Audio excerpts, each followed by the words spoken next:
सो इस क्वेश्चन में टाइम का इक्वेशन x के रिस्पेक्ट में दिया हुआ है, मतलब कि t equals to alpha x square plus beta x, और इसमें पूछ रहा है कि रिटार्डेशन का जो एक्सप्रेशन होगा, जो इक्वेशन होगा वो क्या होगा।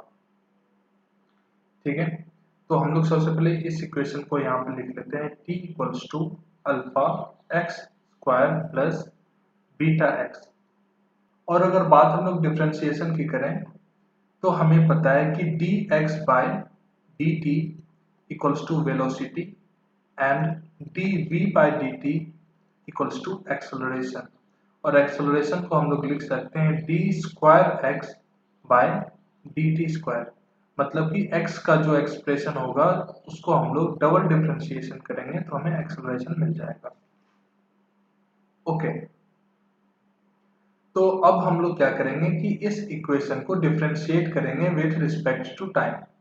तो सपोज ये इक्वेशन 1 है, differentiate equation 1 with respect to time. तो सबसे पहले क्या आएगा, d of t by dt equals to d of alpha x square by dt plus d of beta x by dt। अब d of t by dt तो हम लोग लिख सकते हैं 1, पर जब बात आती है d of alpha x square by dt तब क्या करना है वो हम लोग देखते हैं।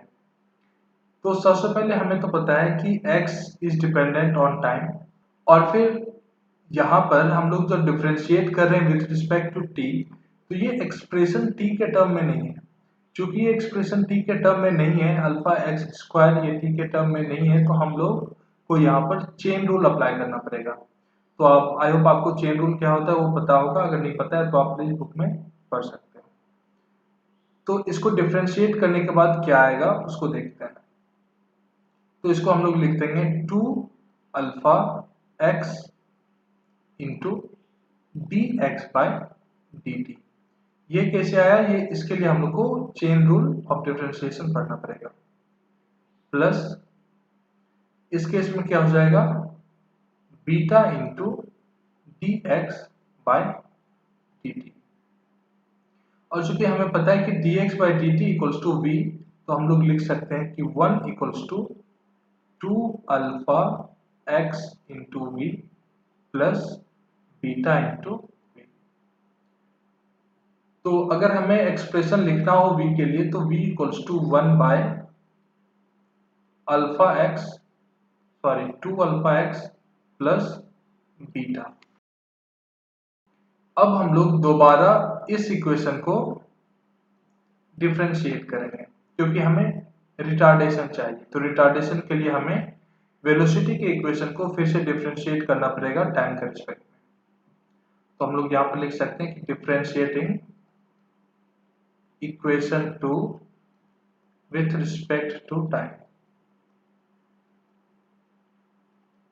ओके, तो ये आ जाएगा सबसे पहले 1 का डिफरेंशिएशन, ये कांस्टेंट है तो इसका वैल्यू 0 हो जाएगा, इक्वल्स टू, इस केस में x भी टाइम पे डिपेंडेंट है और v भी टाइम पे डिपेंडेंट है, ये एक मल्टीप्लिकेशन रूल पे आगे सॉल्व होगा। तो हम लोग इसको लिख सकते हैं 2 alpha x into a plus v into v. That means पहले हम लोग x को कांस्टेंट रखे, y को v को डिफरेंशिएट किए तो आपको a आ गया, फिर v को कांस्टेंट रखे, x को डिफरेंशिएट किए तो v इंटू वी आ जाएगा, क्योंकि x का differentiation with respect to time velocity होता है।